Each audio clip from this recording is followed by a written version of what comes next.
Hello beautiful people, in today's video I'm going to walk you through how I made this delicious native soup you're seeing here. So to get started, I add my palm oil into my pot, and thereafter I allowed it to get heated, and I added my steamed stockfish into the pot. This soup is going to be a very quick one.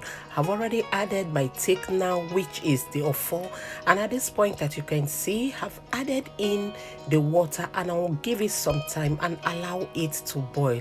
I love native soup so much, and I've been craving for this native soup, and I decided to make it on firewood.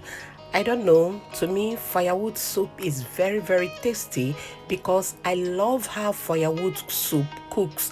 It cooks very well, and that smoky taste and aroma, it's always the vibe on this firewood soup. So at this point, I'll allow you guys to sit tight and watch this video to the end.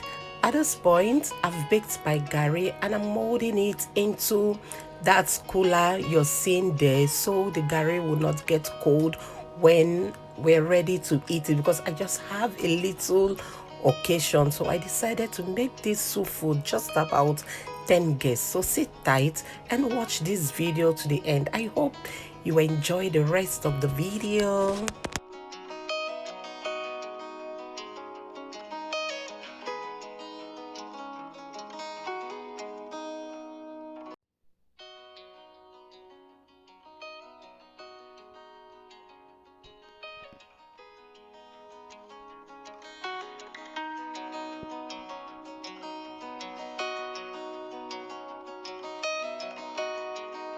Wow, just look at what we have here. I'm adding in my pepper at this point. I know you're already craving for the soup. Have Oziza seed. I love adding in Oziza seed to Oziza leaf when I'm making native soup because the taste, it's always super. Yeah, I've added in my cow skin and my dry fish. This soup is going to be very tasty. So guys, please get ready with your swallow of your choice. If you're coming in with gari, if you're coming with semovita, or you're coming in with fufu, it's going to be very tasty.